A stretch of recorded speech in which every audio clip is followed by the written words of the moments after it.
Bienvenidas y bienvenidos a Voces del Sur. El día de hoy entrevistaremos a Gabriela Ortiz, especialista en el nuevo sistema de justicia penal en México y activista en el campo de acceso a la justicia en el país. Gabriela cuenta con años de experiencia en el campo y actualmente es la directora de Fortis Consultores. Entonces, Gaby, si no te molesta, comencemos con la primera pregunta. ¿Me podrías compartir qué te inspiró a ti a cambiar de la litigación a volverte una activista y una colaboradora de la sociedad civil? Bueno, primero cuando yo estaba litigando, te comentaba, tú sabes que en la crisis de 1994 pues disparó terriblemente todas las deudas de las personas que estaban adquiriendo casas a través de créditos hipotecarios. Y en tanto, cuando yo estaba estudiando, me tocaron muchos casos de personas deudoras en el despacho donde yo trabajaba. Llevamos muchos casos de personas pues que estaban en litigio contra los bancos con pues la expectativa de salvar su casa, ¿no? De salvar pues su vivienda. Y la verdad es que en ese momento yo me enganché mucho con esos casos, sobre todo pues en materia de amparo es donde pues se litigaban más.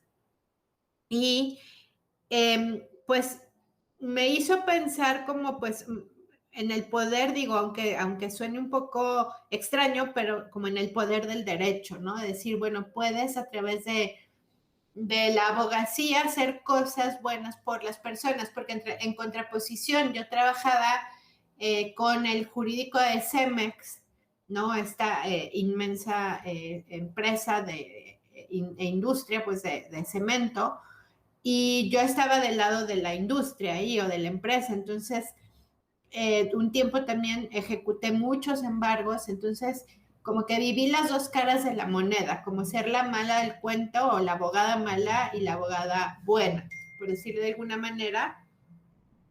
Y bueno, pero me cansé, o sea, también te das cuenta de cómo el sistema pues tiene, aprendes unas cosas en la universidad, pero bueno, no es algo novedoso el decir que ya la práctica jurídica o en la práctica de los juzgados cotidiana, pues ocurren mil cosas, ¿no? Es como una universidad paralela donde te enseñan cómo llevarle chocolates a las del archivo para que te saquen el expediente, cómo meter billetes en el expediente para que el actuario, sea mucha corrupción, ¿no?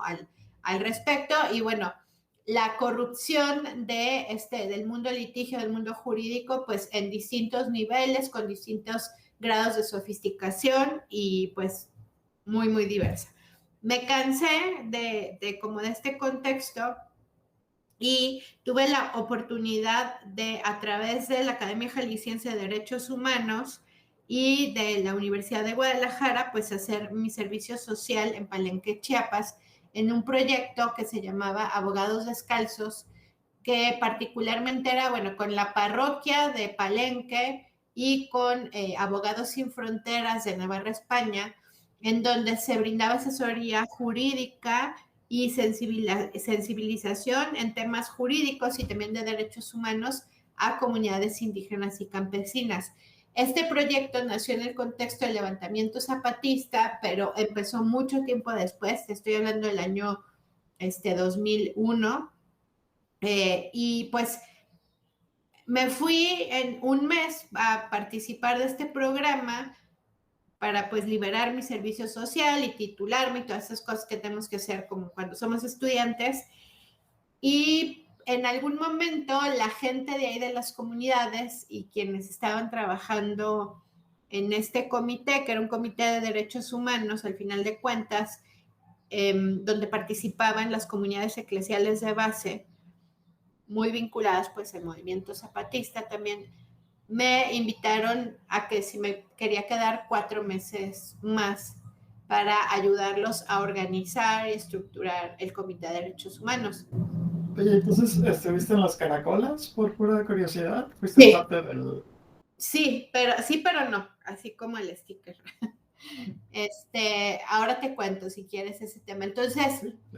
me fui a, o sea, me fui primero un mes, luego con la expectativa de irme 4 meses a Palenque. Yo en ese momento residía o vivía en Palenque con chavos de muchas comunidades, había como una casa comunal y ahí vivíamos y era increíble convivir pues con los chavos que estaban pues en Palenque ahí estudiando, por eso se habían mudado de sus comunidades y bueno, había chavos y chavas campesinas, de comunidades tzotziles, de comunidades choles, de comunidades, sobre todo choles y celtales, por la zona de ahí de Palenque. Y bueno, pues yo era muy feliz ahí, pues compartiendo la vida, ¿no? Con esta comunidad de estudiantes. Al fin de cuentas, pues yo también era joven en ese momento. ¿Cómo que va? Todavía eres joven. Bueno, era más joven en ese momento. Y de ahí, pues, esos 4 meses se convirtieron en 2 años y luego esos 2 años se convirtieron en 4 años. Okay. Entonces, pues, siempre yo he dicho que, bueno, Chiapas me robó algo del corazón, pero también algo del cerebro, porque pues es una realidad sumamente compleja, sumamente interesante, fascinante, y en la posibilidad de estar inmerso ahí, pues tienes aprendizajes como en muy distintos niveles, ¿no? Entonces, bueno, yo en resumen, estuve participando de este comité.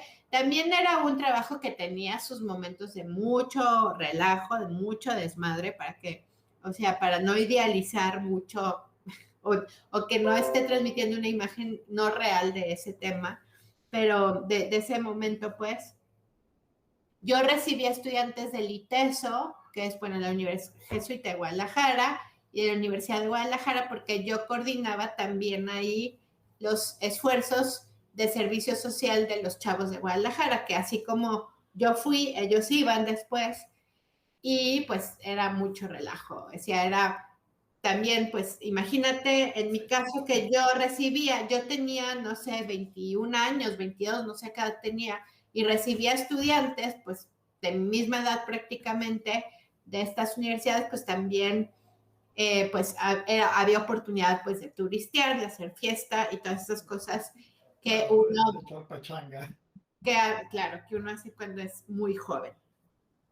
Y después tuve la oportunidad, o sea, estos fueron mis 2 primeros años en Palenque, y después tuve la oportunidad de conocer a Mercedes Olivera, que, bueno, pues es un referente en la antropología en México, pero sobre todo en el movimiento feminista en México, ¿no? Pues ella es, insisto, un referente en la academia, pero pues sobre todo en el núcleo de grupos feministas. Me invitó a trabajar con ella para fundar un centro de derechos humanos de mujeres. Y la verdad es que, pues para mí también, o sea, Chiapas para mí fue un privilegio, y el poder trabajar con Mercedes Olivera fue todavía como un privilegio adicional, porque pues con ella tuve de alguna manera formación feminista, eh, tuve formación pues en áreas distintas al derecho, y ahí es cuando digo, ya desde Abogados Descalzos con Abogados Sin Fronteras de Navarra, pues ya me estaba involucrando en temas de cooperación, pero pues me involucré más todavía en este Centro de Derechos Humanos con Mercedes Olivera. Ahí me trasladé de Palenque, me trasladé a vivir a San Cristóbal de las Casas, que también fue maravilloso, ¿no? Conocí ahí a muchas amigas, hermanas, yo diría que hasta la fecha pues forman parte de mi vida, son mujeres muy, muy especiales en mi vida, muy al margen de mi trabajo, ¿no? Pero bueno, ya sabes tú, esta convergencia tan interesante y mágica que tiene San Cristóbal de las Casas, y bueno, hay quien dice que es como una ONG-cracia o terapeutocracia, porque todo el mundo hace reiki, yoga, meditación, no todo el mundo trabaja en cooperación, en organizaciones de la sociedad civil. En aquel momento, pues había muchos monos blancos que estaban de este, bueno, movimiento altermundista, que estaban, pues, precisamente apoyando a los caracoles. Y sí, tu pregunta ahora sí, es la de ir a los caracoles. Sí, fui a los caracoles, sobre todo el que me quedaba cercano era el de Oventic, y llegué a ir varias veces al caracol de Oventic. No trabajaba directamente con zapatistas. Muchas de las mujeres con las que trabajaba en San Cristóbal eran ex zapatistas, y bueno, ahí pues es como todo, digo, no, a lo mejor no es ahora el momento de conversarlo, pero bueno, tiene como pues su historia específica, el movimiento también de mujeres dentro del zapatismo. Y también te das cuenta en Chiapas, ¿no? Así como nota que pues no todo es el movimiento zapatista. Creo que el movimiento zapatista fue muy relevante en el contexto, incluso hay autores, ¿no?, que hablan de que fue muy relevante en el contexto hasta de la caída del muro de Berlín. Digo, me estoy yendo muchos años atrás, pero para, para la reivindicación, porque lo que dicen algunos autores es que cualquier subversión, levantamiento o reivindicación de derechos de pueblos indígenas en el contexto previo al muro se veía como pues una subversión o conato de subversión comunista, y se asociaba con el comunismo. Lo que dicen que como que el periodo postmuro permitió realmente poner sobre el centro de atención, o sea, a los pueblos indígenas sin asociarlos a ideologías, ¿no? Es un poco, digo, a lo mejor es una nota que no es tan importante, pero bueno, yo lo que siento es que importante porque los pueblos indígenas en Latinoamérica y las poblaciones originarias han sido violentadas, abusadas, todo lo que le quieras agregar. Y es importante saber cuándo es el punto que empiezan a ser vistas como un ente propio en lugar de ser adyacentes a algo más. Pero sí, perdón, sigue. Y bueno, pues también, y digo, fue muy, muy importante en ese contexto el levantamiento, no solo a nivel Chiapas, no solo a nivel México, sino a nivel continental, y me atrevo a decir a nivel mundial. O sea, puso a Chiapas en la conversación, me atrevo a decir, por lo menos en el mundo occidental. Pero las realidades de los pueblos y comunidades indígenas y campesinas que no pertenecían al movimiento zapatista, pues también tenían pues, muchos problemas, muchas limitaciones, carencias, y a lo mejor aún tenían, tenían más vulnerabilidades en la medida que no eran parte de este movimiento, no tenían las visitas de los europeos, de las ONGs, etcétera, ¿no? Entonces, también, pues, trabajábamos desde el Centro de Derechos Humanos, trabajamos con mujeres que, pues, no eran precisamente zapatistas, que estaban en la zona fronteriza de Tapachula, ¿no? En la frontera con Guatemala. Teníamos contacto y colaboración con grupos de mujeres guatemaltecas también, unas mujeres maravillosas, súper, comprometidas, aguerridas. A mí me impresionó, yo recuerdo la primera vez que tuve contactos con estos colectivos de mujeres guatemaltecas, la verdad es que quedé abrumada, ¿no? Esa sería como la palabra. Y bueno, por eso te digo, íbamos un poco más allá del zapatismo y en otras realidades que no eran precisamente zapatistas, lo cual no desdeñaba la colaboración en algunos aspectos con el movimiento. Y como te decía, en varias ocasiones pues tuve la posibilidad no solamente de ir a Oventic, sino tenía colaboración y amistades con gente, amistades muy, muy, muy entrañables con gente pues del movimiento.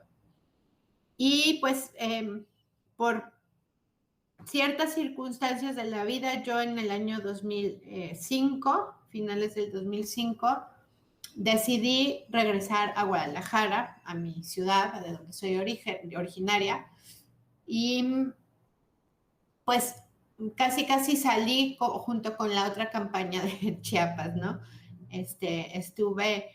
También tuve la fortuna de estar en el inicio de la otra campaña, estar presente pues en esta conversación que tuvo o estas jornadas de diálogo que hizo el subcomandante Marcos con la sociedad civil, con la ciudadanía, con las asociaciones, las organizaciones, los colectivos.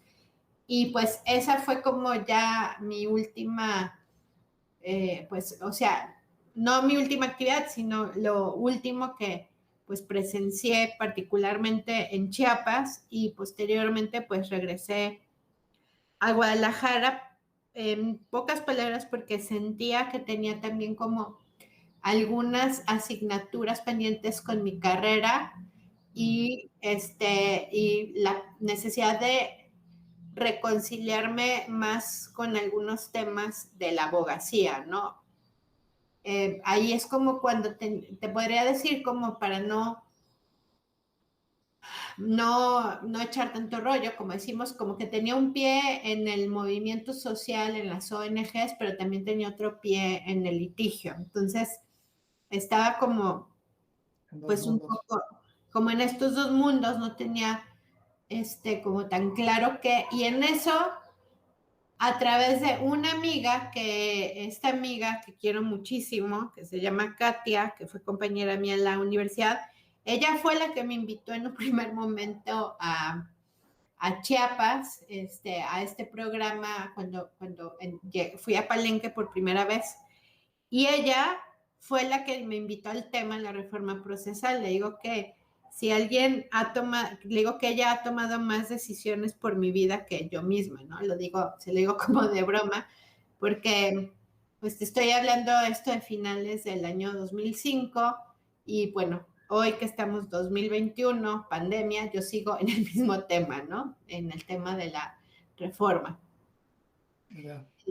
Y pues a partir de eso fue que yo me involucré más al tema de la reforma y a los programas de USAID particularmente por el tema de justicia restaurativa. A mí eso era lo que me llamaba.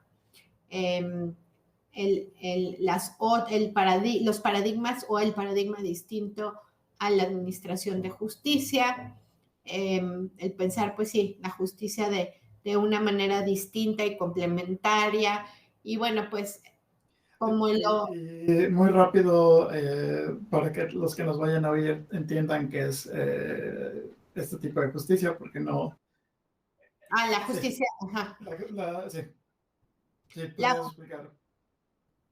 La justicia restaurativa es un paradigma distinto a la justicia retributiva. La retributiva es pues la que ocurre en los juzgados en el mundo occidental, donde se castiga, se sanciona y demás. Y la restaurativa está centrada principalmente en las víctimas, en restaurar a las víctimas y en administrarse o impartirse a través de mecanismos o de estrategias de diálogo, de conversación y de restauración de relaciones. Es como en términos muy generales, se inspira, según, bueno, se dice, está inspirada en las formas de administración de justicia de pueblos originarios en Nueva Zelanda, incluso en Estados Unidos, y en formas muy, muy, muy, pues, ¿qué te diré? Previas o formas pues muy tradicionales de administrar justicia. Nueva Zelanda, por ejemplo, tiene todo su sistema de justicia de adolescentes basado en los principios de justicia restaurativa, y pues ese es el principio, o sea, más que castigar es hacer comunidad, ¿no? Es como restaurar a las víctimas y hacer comunidad. yo venía de intentar hacer mi tesis, que bueno, no me la aceptaron, pero yo quería hacer mi tesis sobre los Melzaiwanej y Coltaiwanej, que son los jueces y arregladores o mediadores en las comunidades de La Cañada, en Bachajón, celtales de Bachajón, y que, bueno, donde los jesuitas han participado muy activamente. A mí no me la aceptaron y me quedé un poco con esa espina. Y cuando vi, como que hice mucho clic con la justicia restaurativa, porque dije, ay, esto se parece a lo que estaba viendo pues en las comunidades, en Chiapas, en Bachajón y Yajalón, Bachajón, toda la zona de la Cañada, porque pues tuve la oportunidad de ir a presenciar pues algunos procesos de administración de justicia en estas comunidades. Entonces, eso fue lo que me hizo entrar a la reforma. Yo, la verdad es que cuando me hablaban del sistema acusatorio, la reforma de Chile, recién pues, bueno, la reforma de Chile ya llevaba prácticamente 5 años cuando entré en este tema y yo decía, no entiendo de qué me estén hablando, de los juicios orales, qué es eso, no entendía yo absolutamente nada.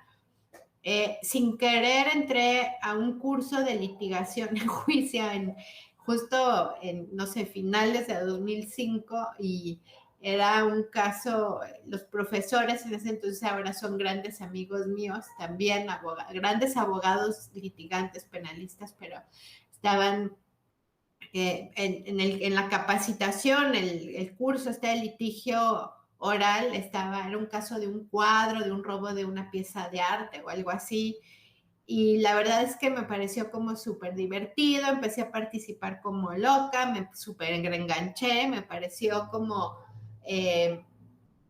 pues muy lógico, como todo el planteamiento del litigio acusatorio, ¿no? Interrogatorios, contras, evidencias, objeciones y demás, a lo mejor también un poco pensando como en el cliché, ¿no? De lo que se ve en las películas. Y pues ahí a partir de eso me quedé con este tema.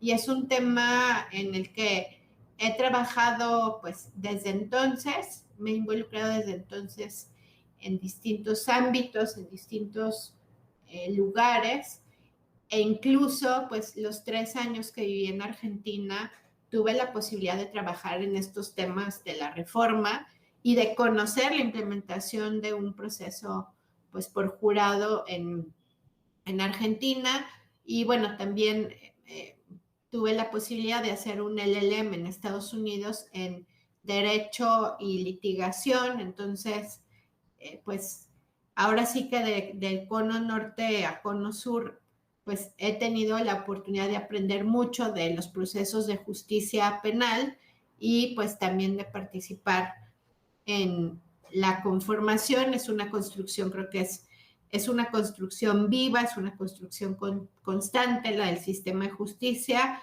muy difícil pues por las condiciones estructurales que tenemos en los países de la región. Ok, y bueno, supongo entonces que Argentina y Chile también nos llevan años luz en el acceso a justicia. Y ya que estamos entrando en el tema, ¿me podrías decir qué piensas sobre cómo el acceso a justicia en un país como México afecta a poblaciones vulnerables? En este caso, si lo quieres enfocar a mujeres o si lo quieres enfocar a algún otro grupo, adelante. Pero sí, la pregunta concreta es, ¿por qué es importante el acceso a la justicia y cómo el acceso a o el no acceso a puede afectar a poblaciones vulnerables? Bueno, es una pregunta complicada porque pues mucho tiene que ver con la idea que se tiene de justicia, ¿no? O sea, como cuál es el paradigma imperante en un contexto social sobre lo que es justicia y, y quiénes son las instituciones legitimadas para administrar justicia, ¿no? O sea, te lo digo sobre todo pues como teniendo en consideración también el contexto de pueblos indígenas o de comunidades indígenas, ¿no? Y también el mismo paradigma occidental que en realidad, pues se supone que las instituciones de justicia o el poder judicial, junto con otras instituciones de otros poderes, pues son quienes restituyen o ponen, digamos, ponen en lugar en su lugar las cosas a como se encontraban antes de que ocurriera un conflicto, delito o como le llaman los criminólogos, disturbio, ¿no?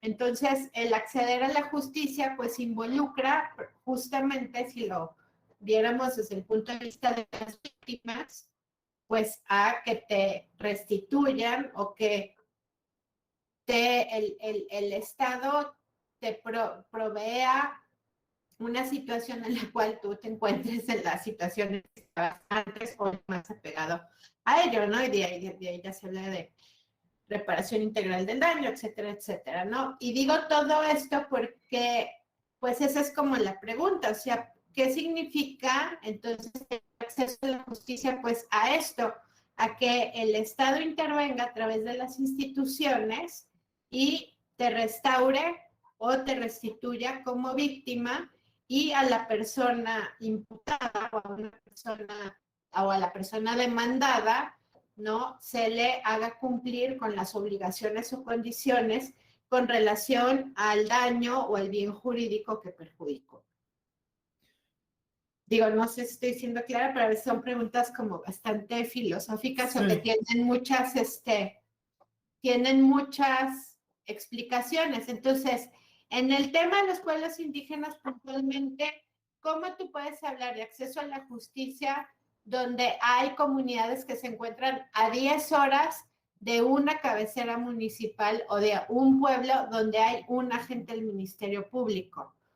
O donde tienen que sacrificar un día de camino simplemente para ir a interponer una denuncia. Entonces, ahí es donde te das cuenta que el Estado tiene límites y fronteras que no son precisamente las fronteras del Estado que conocemos. O sea, que realmente el Estado no llega a muchos lugares pues que están pues en ciertos espacios o lugares rurales o comunidades y donde hay o barreras geográficas o barreras lingüísticas, porque no es solamente que se tengan que chutar, y bueno, tú que eres de Oaxaca sabes mejor que yo, que se tengan que chutar un día caminando a pie, sino que no es solamente el trasladarse a pie, sino también el que hay muchas personas que no hablan y no tienen por qué hablar el castellano, ¿no? Sí, no, por supuesto, es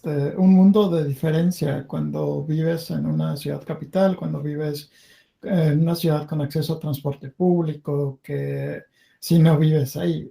Y muchas veces no lo pensamos porque, bueno, rara vez tenemos la oportunidad de experimentar esas condiciones de vida. Y sí, el lenguaje es súper importante.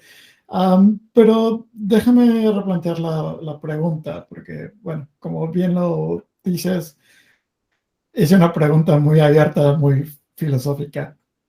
En este nuevo aspecto, en esta reforma, en lo que se le sigue llamando, creo, el nuevo sistema de justicia penal, que espero que ya no, porque ya tiene más, ya es legal, ya puede irse. Te voy a discutir eso ahorita. Ok, perfecto, sí. En este nuevo sistema de justicia penal que inició en el 2006, si no me equivoco, el acceso a la justicia es uno de los elementos más importantes. Siendo el acceso a la justicia muchísimas cosas, desde que puedas acceder caminando a a un ministerio público hasta tener acceso a alguien que hable tu idioma para que puedas participar o, bueno, exigir, demandar que la justicia te llegue, que me imagino debe ser un reto súper complicado para muchos de los ministerios públicos alrededor del país, porque son alrededor de 40 lenguas originarias, más todas las derivadas que existen a través de esas lenguas. Uh-huh. Me gustaría preguntarte entonces, con toda tu experiencia que tienes a través de Fortis, a través de Abarroli, ¿cuál piensas que es el reto más grande que ahorita se tiene para poder garantizar el acceso a la justicia de estas comunidades vulnerables, ya sean las comunidades de las poblaciones originarias, mujeres violentadas, específicamente durante el COVID, que me imagino que los niveles de violencia en el hogar aumentaron? ¿Cuál tú crees que sea el problema más grande? Me imagino que hay demasiados, es un problema sí, tiene muchos ejes como para atenderlos, pero al mismo tiempo, pero el primero, el principal, cuál crees que sería? Ay, joles, está todavía más complicada tu pregunta. Más complicado, ok. Sí, Pensé que no, lo me había hecho pongas si más me siento sencillo. en examen de algo. No, pues, No, no, o no. sea, creo que es un tema o sea, es multifactorial, o sea, tiene muchos, muchos factores y creo que se tiene que ver, o sea, por ejemplo, el tema de acceso a la justicia en el caso de mujeres, o en general creo que el tema de acceso a la justicia, sea del lado de víctimas o de personas imputadas, tiene que tener un enfoque interseccional y es algo que no ve el sistema de justicia. O sea, creo que por ahí, si te pudiera tirar una respuesta, sería la falta de enfoque interseccional y de ahí que se deriva, o sea, y de ahí que esto se derive en infraestructura, recursos, procesos, mecanismos que materialicen el acceso a la justicia de N cantidad de personas con N cantidad de vulnerabilidades, ¿no? Y si me permites, a lo mejor yo lo acompañaría de dos cosas.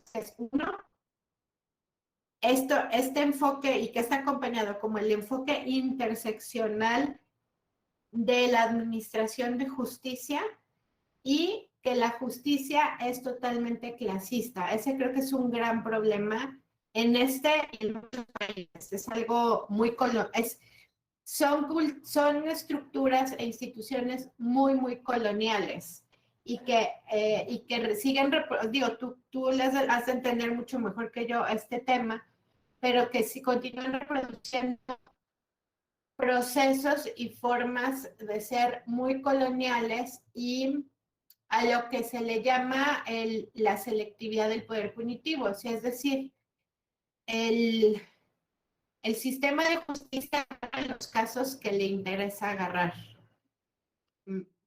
Desde el punto de vista que tú quieras verlo, para bien o para mal, pero es selectivo. Y el tema de la selectividad en México se traduce en criminalizar a la gente pobre, criminalizar a la clase baja, si lo quieres ver así. Es un problema de acceso a la justicia. Ese es uno de los grandes problemas de acceso a la justicia para mí. Que tiene el país. Y Que la justicia es clasista en muchos es sentidos. clasista, claro. O sea, No, claro. está lleno de asuntos baja basura que no sirven de nada, o sea, de robos de 50 pesos. Entonces, pues, ¿para qué quieres, o sea, para qué inviertes tantos recursos, pues, para resolver pura paja y para tener en la cárcel a personas que son pobres y que no, como Estado no les brindaste oportunidades, no le proveíste de educación, de trabajo, de posibilidad de movilidad, no sé, entonces, pues es basura social que es procesada, es en esta máquina de moler carne, perdón que lo diga tan cruelmente, pero pues es como parte del proceso de la pobreza estructural, ¿no? El estar en los centros, en los centros penitenciarios y es como parte pues del ciclo de vida de ciertas personas marginadas, ¿no? Por decirlo así. Y en el caso de las mujeres, el problema, por ejemplo, hablando puntualmente, este es como otro tema, ¿no? Como siguiente capítulo. En el caso de las mujeres, el gran problema en la atención a la violencia familiar es el enfoque punitivo que tiene. O sea, está bien y yo no desdeño el hecho que se considere como un delito la violencia familiar, pero si se procesa bajo el paradigma de cualquier delito, no te sirve de absolutamente nada. No sé si me explique, o sea, la mujer es víctima de violencia familiar, al vato lo meten en la cárcel y ya, no se acaba, o sea, el problema continúa. Entonces, tiene aristas, claro, no podemos identificar en el problema de violencia familiar, si es que un problema, no estar hablando únicamente de causas estructurales, o sea, de el patriarcado, la violencia machista, la misoginia, bla, bla, bla, sino también de causas que sean funcionales, ¿no? Y entonces podríamos pensar en que el Estado debería de intervenir en cosas prácticas también para que las mujeres salgan de los ciclos de violencia. Pero esto involucra una visión también muy integral, también interseccional y que pueda atender de una manera distinta los casos de violencia familiar. No sé cómo en Suecia y en Dinamarca se atienden los casos de violencia familiar, pero no creo que sea enviando a la cárcel al agresor en automático. No te podría responder como tal porque no he investigado. Sin embargo, por ejemplo, Suecia tiene uno de los índices per cápita de violación más altos del mundo. Sin embargo, esto no es porque se realicen más violaciones o más agresiones sexuales que resultan en una violación en el mundo, sino es porque Suecia cuenta cada violación como un delito individual en lugar de una sola acusación, que es, por ejemplo, lo que sucede en México, ¿no? Que si hay un caso de violación, puede que el agresor haya perpetuado o haya hecho este delito múltiples veces y el Estado mexicano solamente lo va a contar como un delito, mientras en el Estado sueco, si si el agresor violó a la otra persona 6 veces, son 6 violaciones y ahí en adelante. No podría decirte cómo se maneja la situación de violencia intrafamiliar. Sin embargo, no creo que sea de la manera que se hace en México, porque, bueno, andábamos viendo el reportaje del 22 de julio del terrorismo, del acto terrorista que sucedió de Noruega. ¿Y qué tal el de Netflix o cuál viste? Los dos vimos el de Netflix y el de SBT, que es el de Sveriges TV and something like that. Oye, ¿qué tal? Es muy interesante ver toda la parte de atrás y toda la parte de cómo es que un país o países tan, no quiero decir ingenuos, Avanzados, pero pues bueno, son sí, la colonia rica del mundo. Sí, avanzados por un lado, pero también por otro lado un país en donde jamás pensaste que esto iba a suceder. Principalmente de una persona que era de la misma raza, del mismo espacio, del mismo todo, uh, que las víctimas, que no fue algo o sea, todo el mundo esperaba al principio que empezaron las noticias, todo el mundo esperaba que Ajá. fuera un agresor del Medio Oriente. Sin embargo, resultó ser otro noruego que era de la extrema derecha y que cometía esas atrocidades, ¿no? Este individuo, para volver al punto, este individuo, hasta donde tengo entendido, tiene una condena de 20 años en la cárcel. Él acaba de cumplir 10, si no me equivoco. Sin embargo, lo que sucede es que va a cumplir los 20 años y va a tener que volver no a ser juzgado, pero va a tener que volver a un proceso en donde el Poder Judicial va a tener que determinar si es seguro para él regresar a la sociedad, si él puede regresar a la sociedad. Ajá.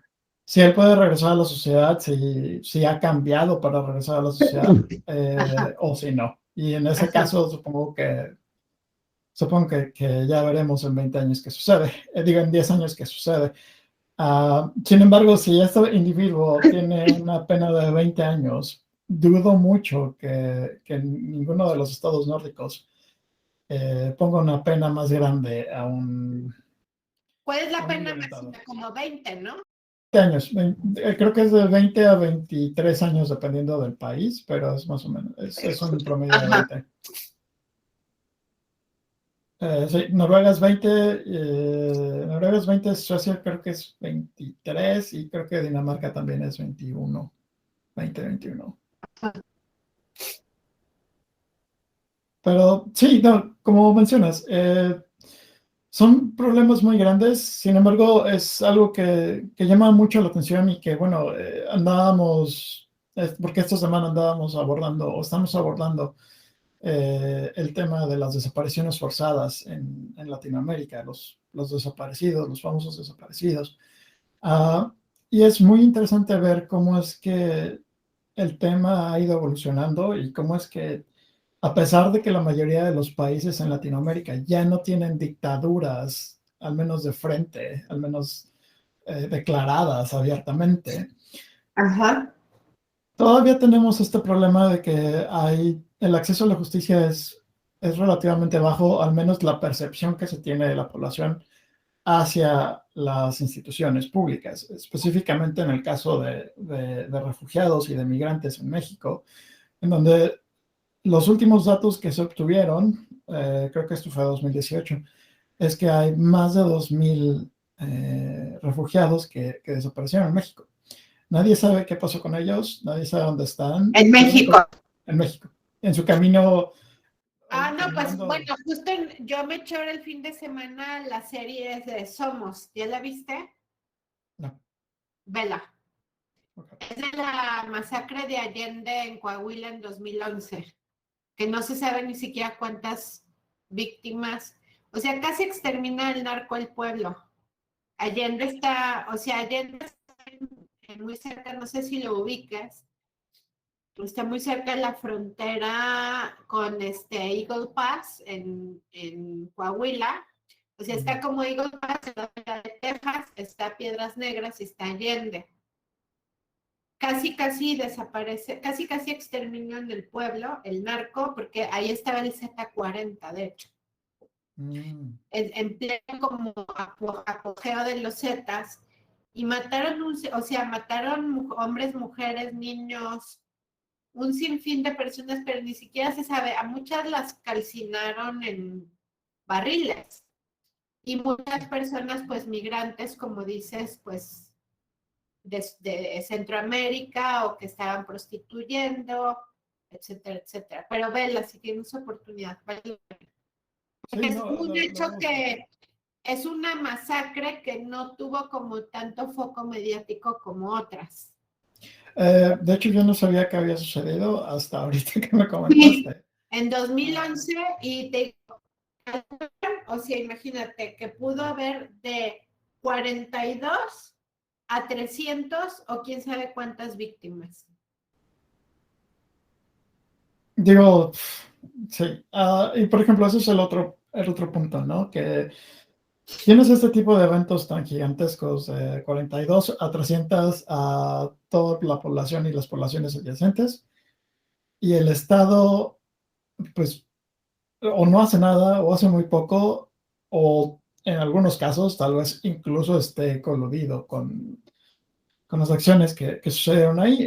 Digo, de nuevo, con el tema de las personas desplazadas, con el tema de los refugiados, no sé por qué, curiosamente, los policías son los que saben que un refugiado vale entre $2,000 y $5,000. Y son los mismos que tienen entendido del mercado negro. No sé, quiero pensar que es porque están haciendo muy bien la investigación y porque saben cómo funciona, porque la otra es que están coludidos con el narcotráfico, con el cartel, que son los que vienen que son los que se lucran de ahí. Y básicamente el Estado se vuelve se vuelve culpable de una desaparición forzada, porque son ellos los responsables de detener al narcotráfico y los responsables de garantizar la seguridad de los refugiados, independientemente si están en el país de una manera legal o ilegal. Pero sí. Entonces, Sí, el tema de acceso a la justicia es igual súper importante. Me decías que me ibas a debatir el tema de que el nuevo sistema de justicia penal sigue siendo nuevo. ¿Cómo? Uh, Toqué el punto hace como 10 minutos sobre el nombre del nuevo sistema de justicia penal, Ajá. que yo quiero pensar que ya no lo llama nuevo, pero tú me ibas a decir que tú me ibas a debatir ese punto. ¿Todavía hay que llamarlo nuevo sistema de justicia penal? No, no, no. Bueno, es que sí o no. A ver, yo sé que suena ridículo y, o sea, suena ridículo decirle nuevo sistema de justicia penal. El tema es que, ¿cómo te diré? A ver, estamos hablando de una tradición jurídica o sea, estamos exterminando una tradición jurídica que nació en 1200, ¿no? Y si no queremos exagerar, o sea, y sin exagerar y sin desdeñar el hecho que fue evolucionando, el sistema que teníamos es de 1800. Entonces, estamos hablando de 1800, 1900, o sea, de 200 años básicamente de un sistema, de un paradigma de justicia. Entonces, pensar que otro paradigma de justicia se consolide en cosa de, pues de qué te diré, de 10 años, pues no es tan, o sea, es como un poco, ¿cómo te diré? El dejar de decirle nuevo para mí desvincula la responsabilidad que tiene el Estado de seguir fortaleciéndolo. Y más entendiendo que estamos como echando para atrás 200, o sea, un sistema que perduró en el país 200 años, o sea, desde que el país es nación independiente, y es como, o sea, el decir, no, ya, o sea, ¿por qué le dicen nuevo si ya no es nuevo? No, porque justo el día que entró en vigor en todo el país, lo dejaron a la deriva, ¿no? Entonces, las cosas que no están funcionando en el sistema, no es porque el sistema sea malo, o sea, y a veces pongo como este ejemplo que es muy burdo, pero para mí es real, ¿no? Es como, a ver, si a un niño que nace lo dejas abandonado, el día que nace, seguramente se va a morir. Sí, Y si claro. no se va a morir, pues a lo mejor va a tener que sobrevivir en la calle, pero no va a ser una persona con una expectativa de vida genial, pues, ¿no? Entonces, un poco ese es como mi reclamo hacia el que dice, no, nuevo ya no, porque pues ya, o sea, no importa, ¿no? Y es como, incluso mi discusión es, si tú lo asemejas en la edad de un ser humano, y pensando que la reforma, sí, es de 2008, pero entró en 2016 en todo el país, o sea, en 2016, junio, realmente entró en vigencia o en vigor en todo el país, pues realmente es un niño de 6 años de edad. Entonces, como no quererle decir niño a un niño de 6 años, pues sí es un poco, pero yo no lo digo, o sea, lo digo más como desde la perspectiva de los responsables de quienes tendrían que estarlo fortaleciendo y tal. Ese es como mi argumento. Ya, no, perfecto, sí.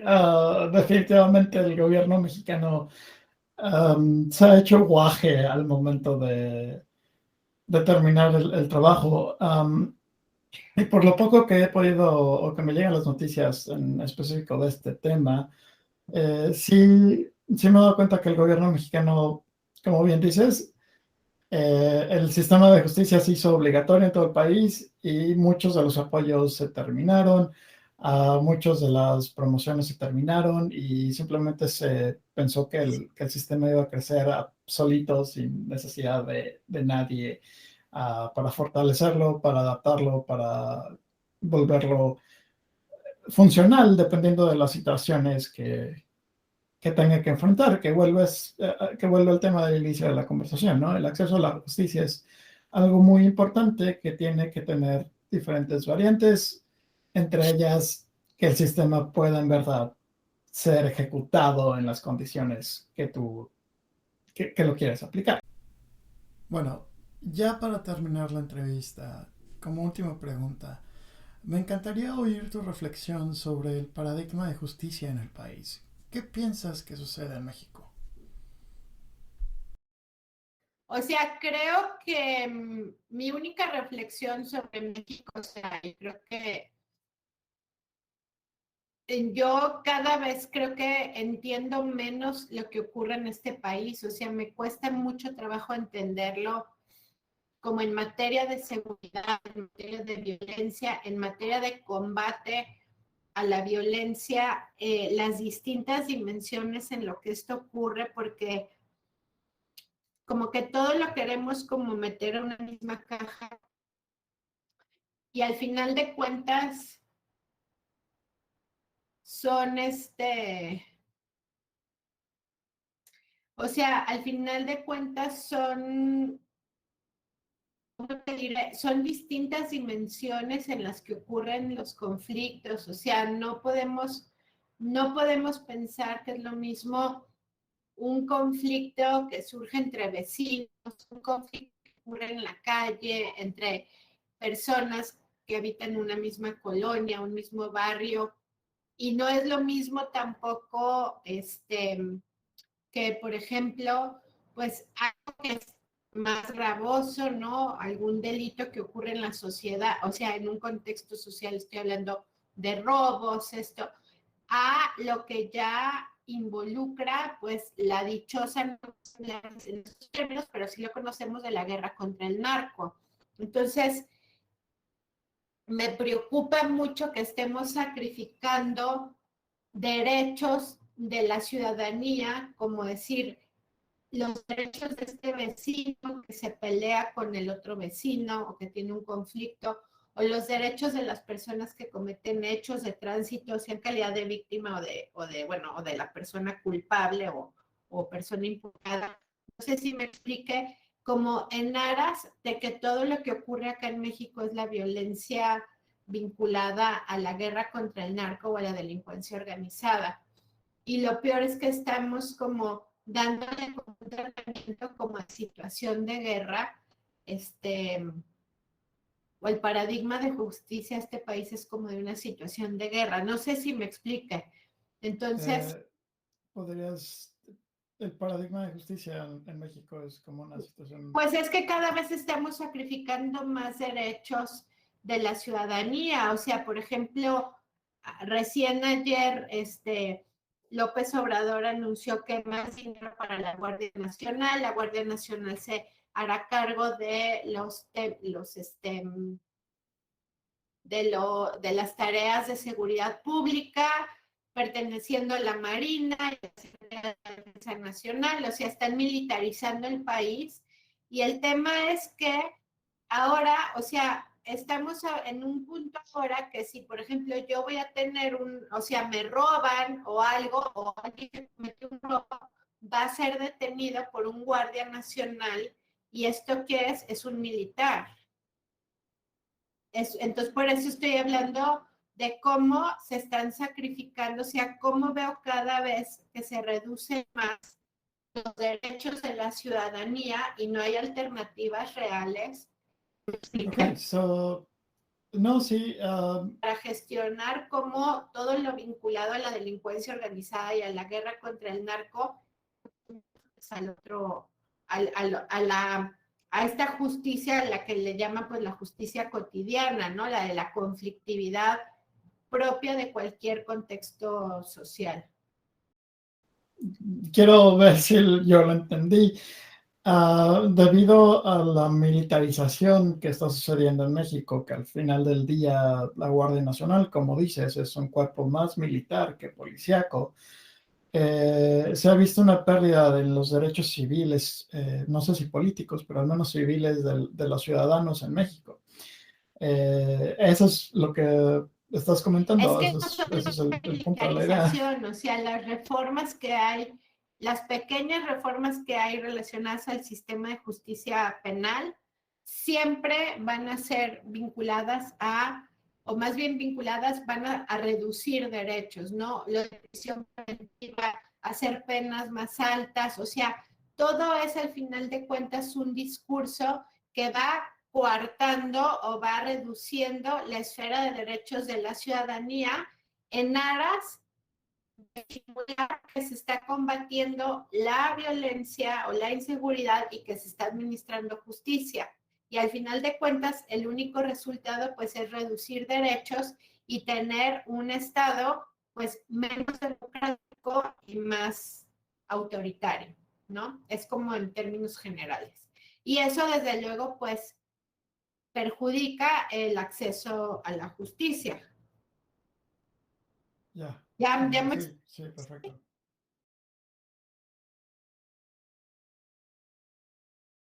Sí. Sí, seguramente voy a regresar contigo en algún otro punto en algún punto del futuro cercano para ver si podemos andar un poquito más en este tema en específico, porque parece muy interesante y sí, es cierto. México ha ido reduciendo espacios y derechos de la sociedad civil desde el inicio con el golpe tremendo que se llevó las ONGs en el país con el retiro del financiamiento público para ellas, que si bien era cierto lo que comentaba el presidente, que muchas servían como un brazo extra de partidos políticos, había otras muchas más que andaban haciendo un trabajo o que hacen el trabajo que el gobierno como tal, por cualquier razón que tú quieras tomar, ha decidido pues no atenderlo. Pero sí, no, importantísimo el tema de mantener al tanto y de mantenerte al pendiente de cómo es que la pérdida de derechos nos están volviendo más un estado en guerra, un estado en situación de guerra que otras cosas, ¿no? Bueno, pues sí, Gaby, si no gustas agregar algún otro nugget de información, que quieras mandar, estaría genial. Si no, no, al pues contrario, lo damos como un gracias a ti, fin. Carlos. Muchísimas gracias por la entrevista. Muchas gracias por escucharnos y te esperamos en la próxima edición de Voces del Sur. Voces del Sur es traído a ti gracias al apoyo de nuestros backers. Puedes volverte parte de ellos en patreon.com/thesocialbacker.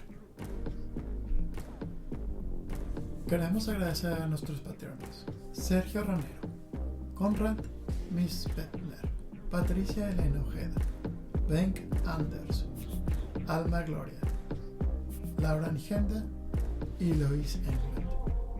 Muchas gracias por su apoyo.